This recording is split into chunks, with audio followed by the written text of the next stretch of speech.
Warning. This podcast contains historic racist depictions and descriptions of people of Aboriginal, Chinese, and African American heritage.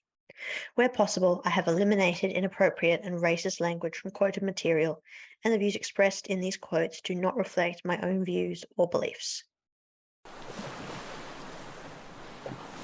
In 1850, an Irishman named James Esmond was sailing back to his home in Sydney, New South Wales, from the goldfields of California. He dreamed of returning first class, dressed in silk and velvet, with an overflowing suitcase carried by an attentive valet.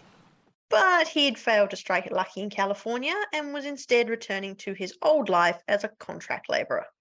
While digging post holes on a property in a little town called Buninyong in the Port Phillip district of New South Wales, which was shortly to become the colony of Victoria, he met a man who told him that gold had been discovered on a property in nearby Clunes, and that the quartz reefs in the area were also likely to be gold-bearing.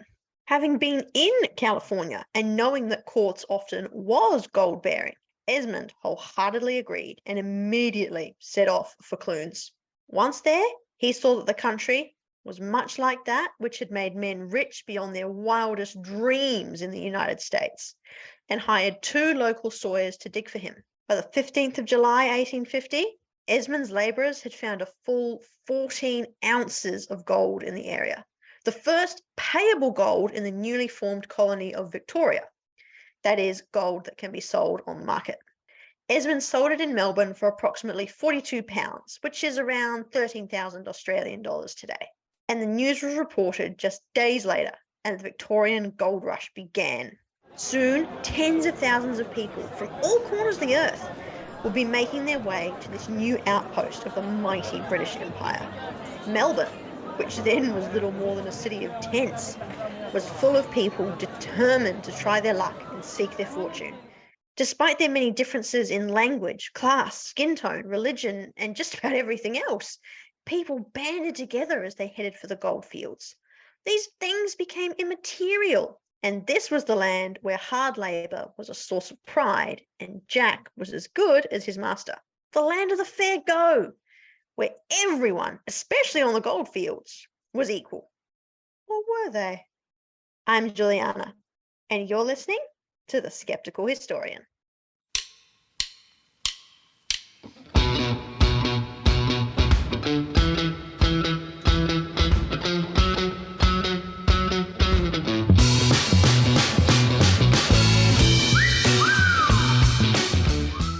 Hello, my fellow skeptics. Thank you once again for joining me. Before we dig into the tale of the Australian gold rushes, and yes, I do love a bad pun, sorry, not sorry, I would like to take a moment to acknowledge that I am podcasting today from the lands of the Wurundjeri Wathaurong people, and I pay my respects to their elders past, present, and emerging, and extend that respect to the Indigenous people of all lands where this podcast is being listened to today.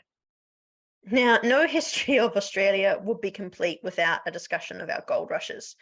Gold rushes, and I do specify gold rushes in the plural, happened all over Australia in every state and territory between 1847 and 1893, and they peaked between 1851 to 1860, which was the massive rushes to Victoria, which were sparked by James Esmond's discovery. I will also note that gold is still being found in Victoria and often still in these places that were being dug in the 1800s. It is still one of our major exports today. But in this episode, I'm not talking about gold today. Of course, this is the skeptical historian, not the skeptical modernian or whatever that might be.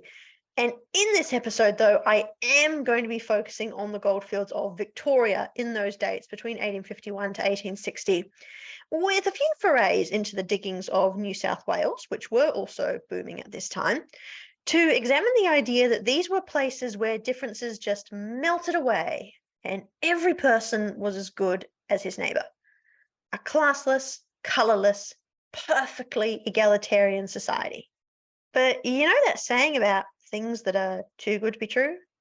What is true is that people from all over the world really did descend on Victoria in droves starting in 1851. Prior to the discovery of gold, Victoria's white population had hovered around 77,000. If you'll remember from our last episode, Indigenous people weren't counted in any kind of census anywhere in Australia until 1967. And as far as the settlers and the squatters in Victoria were concerned, they may as well not have existed, which is horrible. But it's worth noting that the actual population at this time would, of course, have been much higher than that quoted figure of 77,000. The reason that our white population had not yet cracked 100,000 was that getting to Australia in the 1850s was no mean feat. It took months and was incredibly dangerous, not to mention quite expensive, at least in the years before 1851. So while these 77,000 or so came from a variety of classes and backgrounds, the one thing they all shared was a sense of grit and determination to make it in a new land. They ranged from the squatters, who were generally English or Scottish men who had claimed huge tracts of land during or after the frontier wars. So they were some of the earliest white settlers in Victoria, and who had become very wealthy off the backs of their huge flocks of sheep or cattle, to the rising middle class, who ran businesses or worked in the civil service generally, to the working class labourers and domestic servants who made up the majority of the population. Because of the expense of coming to Australia, something I'll discuss in a future episode, many of these working class people had come out as assisted immigrants, and they worked for either the squatters or the rising middle class. And then gold was found, and suddenly labourers and servants were absconding left and right, and no amount of threats or reminders that they were legally required to stay at their posts could stop them. And it was no use howling at the police to do something, because police were abandoning their posts and heading for the goldfields. And even government workers were handing in their notice and heading off to try their luck.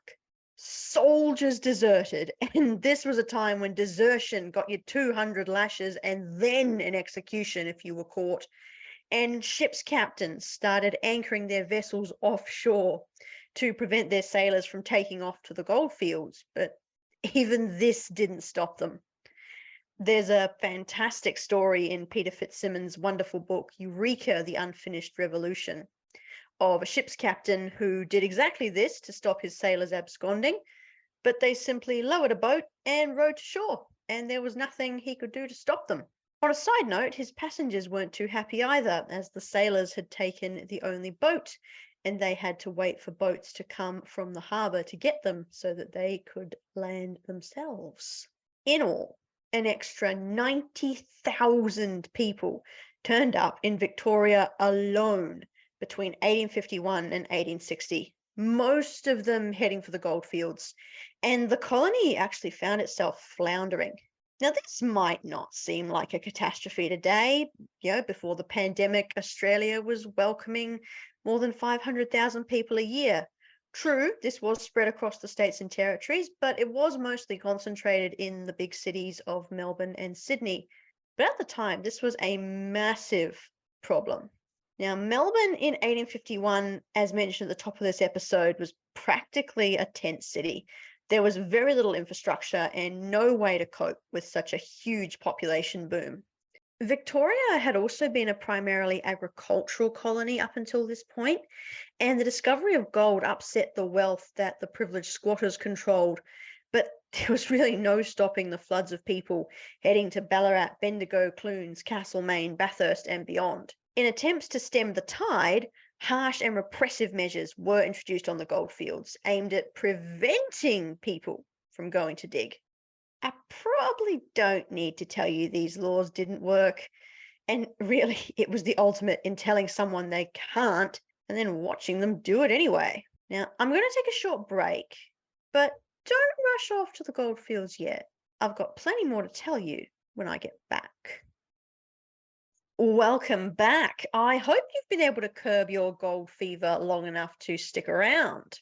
As I mentioned before the break, the goldfields were seen as a threat to social order. So attempts were made to stop people digging, and this led to abhorrent mismanagement, driven in part by classism and in part by complete ignorance on the part of the ruling classes. Honestly, I could do a whole series, let alone another episode, on the mismanagement of the goldfields, but that's not really what we're here to talk about today. What we are here to talk about is all those people who were arriving in Victoria.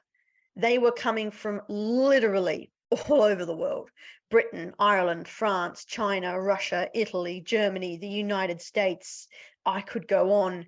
In terms of the various nationalities and ethnic groups all coming together in one place, the goldfields were some of the most multicultural places in the colonies.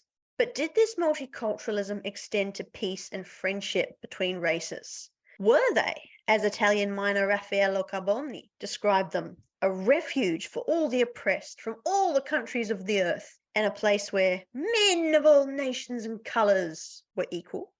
Clara Seacamp, the editor of the Ballarat Times in 1855, certainly thought so. Shortly after the Battle of the Eureka Stockade, and the arrest of her husband for writing editorials considered seditious, she wrote an impassioned critique of the colonial government and their insistence on blaming everything on foreigners. She wrote, "What is it that constitutes a foreigner? What is this country else than Australia? Is it any more England than it is Ireland or Scotland, France or America, Italy or Germany?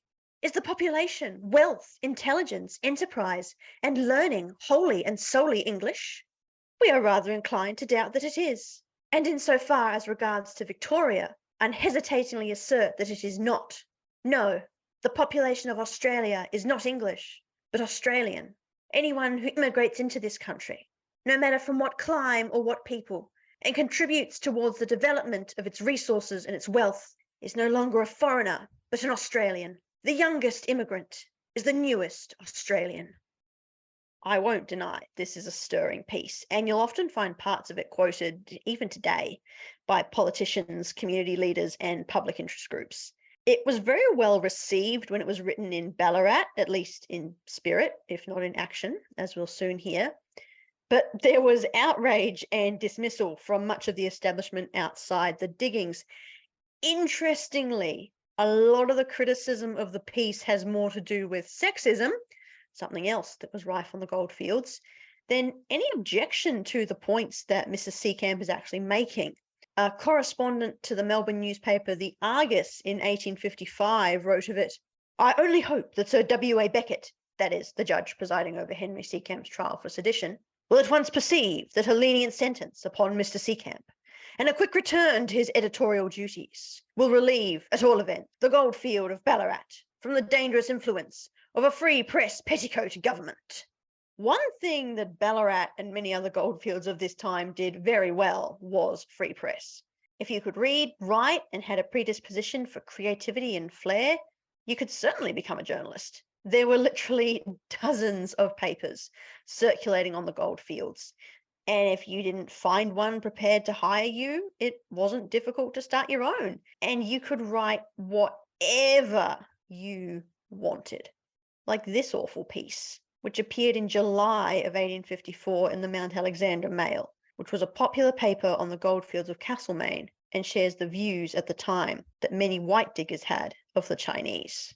"The Chinese have rendered themselves obnoxious by their wastefulness of the water and their encroachment on our diggings, doubtless through their ignorance of our language and customs, and the authorities on the diggings should use their utmost exertions to prevent the mischievous and exasperating conduct of these foreigners."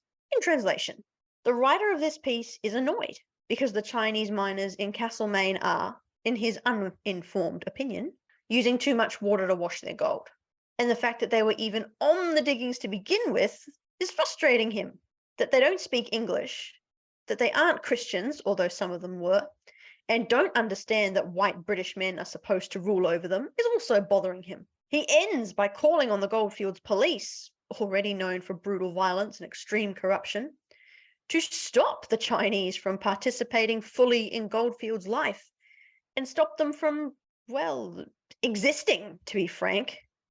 So much for the idea that the youngest immigrant is the newest Australian.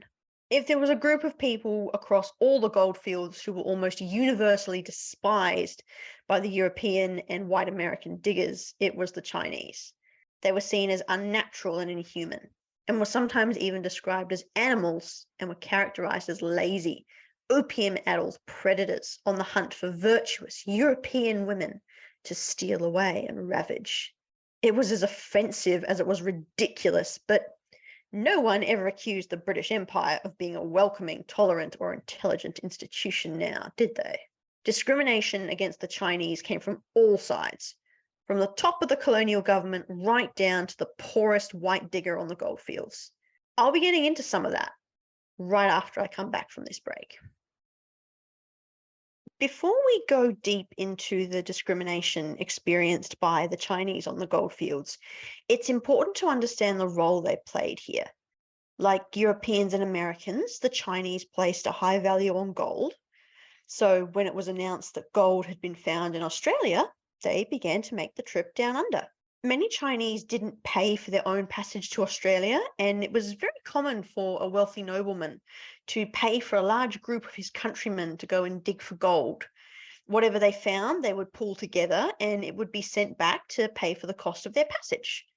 The miners were paid a small wage for their labour, and while the system has uncomfortable echoes of indentured servitude, many men volunteered to go. China was experiencing war and famine in the 1850s, so the chance to find gold in Australia was too good to miss out on. Once they had paid back their passage, they were free to keep anything they found for themselves. And a Chinese miner often planned to spend only a few years in Australia before returning home to his family, hopefully laden with gold. As the Chinese cemeteries at Ballarat, Bendigo, and other goldfields attest to, this dream died unfulfilled for many of them. From the moment of their arrival, the Chinese faced serious and systematic discrimination, even before they reached the goldfields.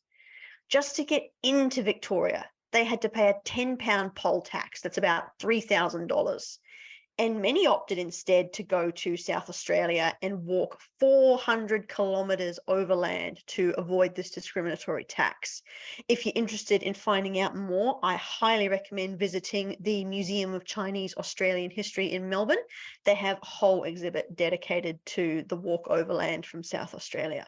Once they reached the goldfields, they were forced to build their camps away from areas claimed by the Europeans and Americans, in places selected by the Goldfields Commissioner and later the Chinese Protector, whose job it was to keep the Chinese miners from mixing with the white miners. Usually, the places selected for the Chinese to set up their camps were low-lying areas where waste and sewage would collect when it rained. This was not an accident, and these places were chosen deliberately to try and force the Chinese out of the goldfields. They were also subjected to extra taxes on the base of their race, as the British authorities didn't trust them to keep the peace as they weren't white and Christian. And when local protests over the generally unjust state of taxes on the goldfields did occur, the Chinese, who were paying more to the government than any other group, were deliberately and often violently excluded. They protested themselves often enough, but these were often much more violently repressed than similar protests by white diggers. If the official discrimination wasn't enough, they suffered constant discrimination and harassment from ordinary diggers on the goldfields. Remember that quote from earlier? Well, in that same piece, a member of the meeting in which that digger is complaining that the Chinese exist, someone proposes a motion to violently expel the Chinese from the Castlemaine goldfields, drive them off, beat them with whips, throw stones at them. It really beggars belief. His motion was defeated, but this was a common occurrence too, these kind of violent clashes, forcing the Chinese off goldfields. And a side note here, Mr. Robert O'Hara Burke, who we met in the very first episode, was a policeman in Castlemaine during one of these riots, and he successfully negotiated with the white diggers to let the Chinese leave the area unaccosted, although he approved of them being thrown out. These anti-Chinese riots were driven not just by race, but also by jealousy over the general success of the Chinese miners and their very effective mining techniques. While Europeans and Americans tended to mine individually or in small groups working the same shaft, the Chinese employed a system called paddock mining. Remember, when most Chinese arrived, they were not mining for themselves, but to pay off the men who had sent them to Australia. So anything they found, be it gold dust or gold nuggets, they pulled together to go towards paying down their debts. Paddock mining involved a large group of men all working together across the same area, usually one which had been abandoned by the Europeans or the Americans, and each man had a specific job to do across the paddock, as it was called. One group might be washing the dirt for gold dust, another group's job was to collect the dirt in wheelbarrows from the group who were digging it, and so on. It was astoundingly effective, and the white diggers didn't like it one bit. They decided that gold found in an area they had been mining but had abandoned was their gold. Never mind that they'd given up and gone somewhere else. They'd been there, so it was theirs. And if the Chinese miners didn't hand it over, well, I probably don't have to tell you that assault and robbery in broad daylight were common. The goldfields courts were generally reluctant to act against white miners who attacked Chinese, even in the case of particularly savage assaults, while the authorities jumped quickly on any Chinese person who lashed out at a white man. This kind of behavior was also encouraged by the governments of the day, who were determined to, and I quote, control the flood of Chinese immigration setting into this colony and effectively prevent the goldfields of Australia from becoming the property of the Emperor of China and the Mongolian and Tatar hordes of Asia. Yuck, first of all. Just yuck. And second of all, egalitarian, my foot. No European or American wanted the Chinese to be part of Clara Seecamp's Australia. She probably didn't even want them about herself, to be honest. In fact, when Australia federated in 1901, the heinous and destructive White Australia policy, or technically the Immigration Restriction Act, was passed, which severely limited Chinese immigration to Australia and denied naturalisation to those who had made their lives here. And so the spirit of exclusion towards these people, which started on the goldfields, became official policy. I'm going to take another break here, and when I come back, I want to talk a bit more about the first Australians, our Indigenous people, and how they dealt with the theft of their land and the systemic discrimination from the white settlers who had stolen it. One of the hallmarks of colonisation is systematic attempts to destroy any Indigenous inhabitants of the land and then write a history that suggests they were never there. This was the pattern in Australia, with violent frontier wars which stretched across much of the late 18th and early 19th centuries, while massacres of our Indigenous people would continue well into the early 20th century, along with the dispossession of their lands and the theft of their children, among other atrocities. Much of what we know about Indigenous Australians during the gold rush comes to us from Ballarat, which is the traditional country of the Wadawurrung and the Dja Dja Wurrung people. So I'll be focusing in here for much of this part of the story. Unlike the Europeans, Americans, and Chinese, the Indigenous people of Australia didn't place any value on gold. Remember, gold itself has no intrinsic value except what we as a society give it. The Indigenous people placed value on other materials, although gold was still respected as part of country. The Ballarat goldfields had originally been part of a large cattle station, which the frustrated squatter had abandoned when floods of diggers descended on his property looking for gold. And while there is no written record of an Indigenous dispersal occurring as this man was setting up his property, it is utterly inconceivable that one didn't occur. The Wadawurrung and Dja Dja Wurrung were on the goldfields. Some of them were still living on country, but their oral histories tell of being driven off the land and then having to come back. This strongly suggests they were forced off their country by the squatter, and when he left, they returned only to encounter the diggers. But of course, this is only part of the story. The Indigenous people weren't merely helpless victims of the white man's greed, as they've often been portrayed. And the gold rush wasn't just something that happened to them. They were active participants on the goldfields in more ways than one. First of all, their goods, especially their warm, waterproof possum skin cloaks, were very much in demand, and they quickly started demanding more than flour and a few packs of sugar in exchange for them. This was much to the annoyance of the diggers, who believed the racist garbage that these were not people, but a type of Australian animal. Their knowledge of the land was also highly sought after, as they knew where the ancient creeks had run and where the best gold deposits were. And the diggers would often pay them reasonably well to be shown the best places to dig.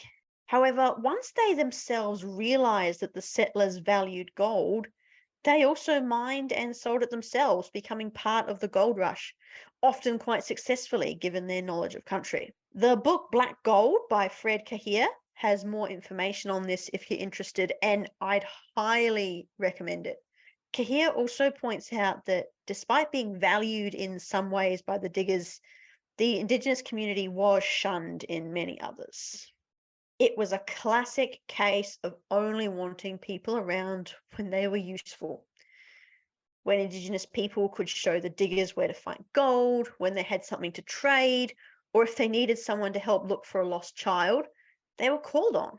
When the diggers did not need them, they wanted them out of the way, and wild stories circulated about mass attacks by Indigenous men on diggers, or the catch cry white men have used since time immemorial to justify the murder of black men, that Indigenous people were stalking around intending to violate good, innocent British women. Many of these stories are completely fictitious, of course, and at best are exaggerated accounts of arguments between Indigenous Australians and the diggers. But violence against Indigenous people was a real thing on the goldfields. I'm going to quote now from Cahir's book to give you a sense of the kind of violence that was regularly meted out to them and the lack of punishment afforded to the white perpetrators. And I do warn that this account is very disturbing. It comes from the diary of a digger who was in court. A white man had just been sentenced to 3 months imprisonment for abusing an old native woman.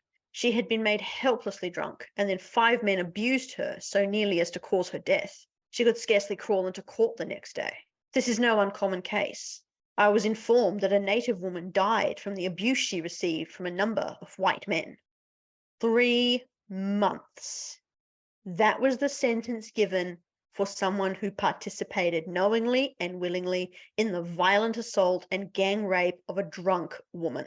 As for the perpetrators who murdered the other Indigenous woman mentioned in this passage, it's not known if they were even caught, let alone charged. Sexual abuse of Aboriginal women by white men was rife on the goldfields, and very little was done about it by the colonial authorities. When the women themselves or their family members tried to complain about it through the colonial courts, they were often brushed off or dismissed. That case mentioned above where the perpetrator is punished even a little bit is very unusual. And this sometimes led to the Indigenous communities enacting their own justice against the perpetrators. After all, these men were on their land, and if their strange courts wouldn't help, they would do something about it. Unfortunately, this was not seen by the colonial authorities as evidence of justice in a highly structured civilization, but instead proof of the wild, vicious, and savage nature of the Indigenous people, and reprisal attacks were generally sanctioned and justified.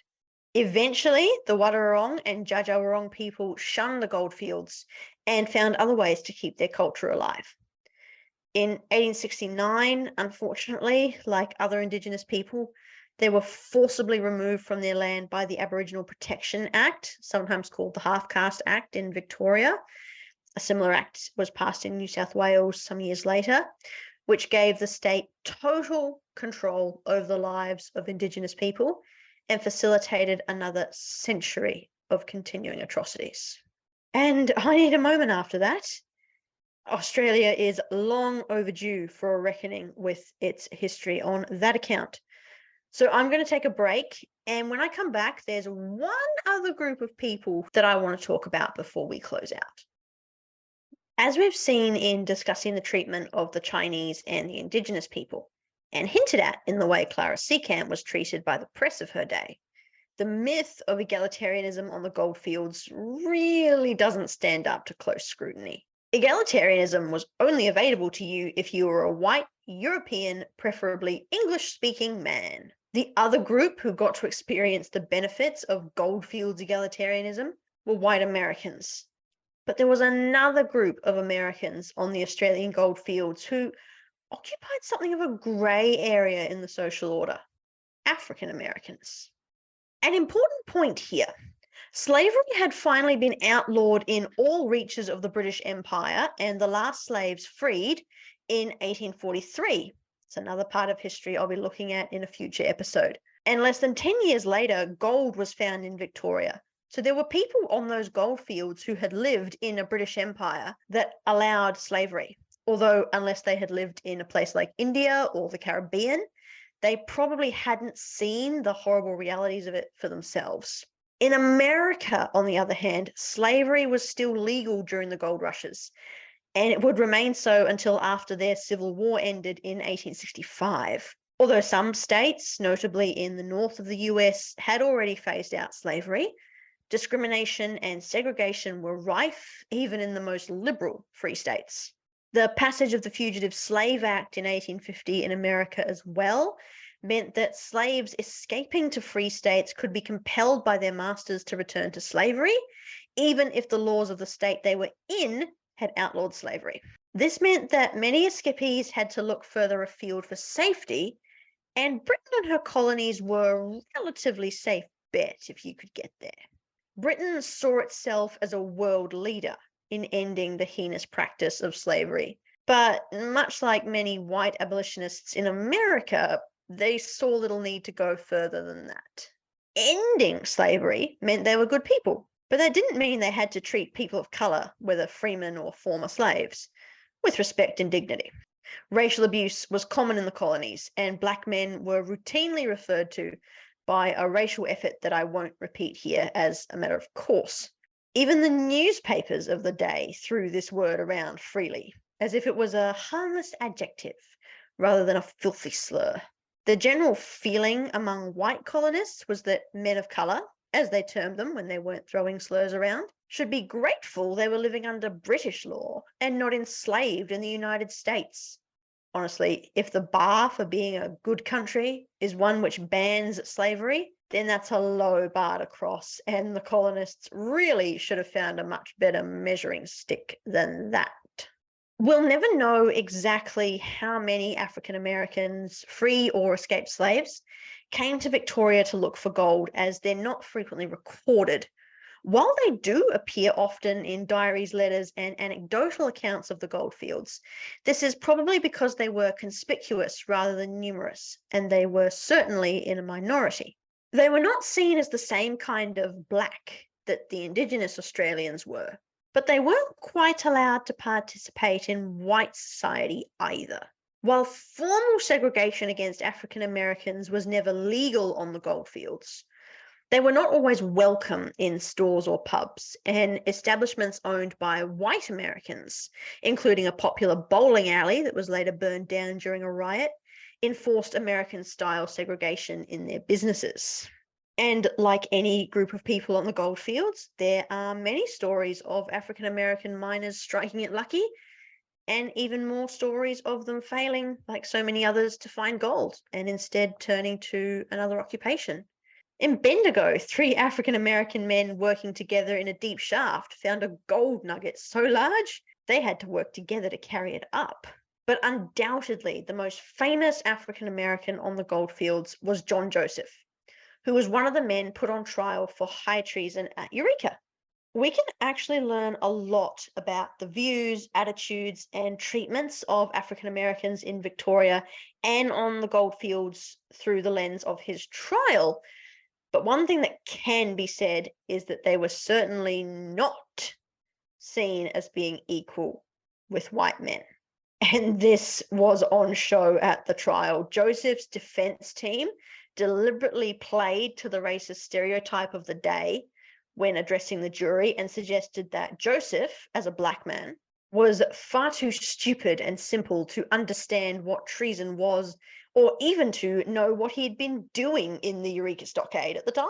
This could not have been further from the truth. Well, it certainly wasn't treason, but Joseph was a very intelligent man, and he had not blindly wandered into that conflict. He had been an armed and active participant at Eureka. But the defense's strategy appears to have worked. Joseph was acquitted, the first of all 13 diggers actually tried for high treason to be acquitted. Joseph's views on the strategy of his defense team are not recorded or have been lost to time. And we have little in his own words because if he ever wrote diaries, they haven't survived the intervening years. The final thing I think is important to mention in regards to African Americans on the goldfields is that the European diggers, who would have had little concept of slavery, had a disturbing tendency to romanticize it. Joseph denied he was an escaped slave, but he was generally assumed to be one anyway. For those interested, his backstory is unfortunately unclear, but he was likely from either New York, Boston, or Baltimore. He claimed to be from all three of these cities at different times in different tellings of his life, and had probably come to Australia as a sailor on an American merchant ship before heading for the goldfields. New York, Boston, and Baltimore are all port cities, and it was common for ship owners to hire black crew, as at the time it was legal to pay them less. The Europeans also couldn't tell the difference between an African American and a Jamaican or other West Indian black man, and frequently mixed the two people and places up. In the romantic tellings of the white diggers, however, this didn't matter, and they compared their fight for lower taxes and better treatment on the goldfields, reasonable aims to be sure, to the fight of the slaves of America to be free. When you consider that these people had been born free and remain so in Australia, and that none of them knew what slavery was, that's incredibly disturbing. They appropriated one of the grossest human rights violations in history and attached it to a completely different movement. But as we'll see in future episodes, this wasn't uncommon, and it wasn't restricted to the goldfields or even Australia either. So, back to our original question, and back to the claims of Clara Seacamp and Raffaelo Carboni that the goldfields were places of complete equality between people. Unfortunately, as we've seen, there's no truth to this assertion whatsoever, unless you were part of that privileged white European male working class group. Like any place where people gather, there were movements towards equality, and the goldfields were certainly multicultural, but they were a microcosm of a society that was intrinsically racist, classist, and sexist. And this came through time and time again in their treatment of anyone who was not a white European man. While things have changed over the intervening 150 years or so since then, we still have a long way to go before achieving the true egalitarianism of the Australian dream. And that's a dream I think we should all be striving for. Thanks for listening. Next time on The Skeptical Historian, we're hanging around the goldfields to talk about one of the most written about and polarizing events of that boom time, the Eureka Stockade of 1854. I've touched on it before in my teaser, but we're going further into the people, the places, and the reality of what happened on that unseasonably cold December morning when an Australian legend was born. Talk to you next time. The Skeptical Historian is researched, produced, and hosted by me, Juliana Byers. You can find a full list of resources used in researching by going to my website and clicking on sources, and the bibliography for this episode is available by going to my website and clicking on Gold Fever. You can reach out and get in touch through my website, www.skepticalhistory.com. That's skeptical with a K, or by searching for me on LinkedIn or Instagram. Sound effects by Adobe Creative Cloud, used under the Adobe Software License Agreement, and Pixabay, used under a Creative Commons 4.0 International License. Links to all Pixabay sound effects can be found on my website. The music track The Whistle Funk by Telsonic was used under an Epidemic Sound individual license, and my podcast hosting is by Fusebox. Talk to you next time, skeptics.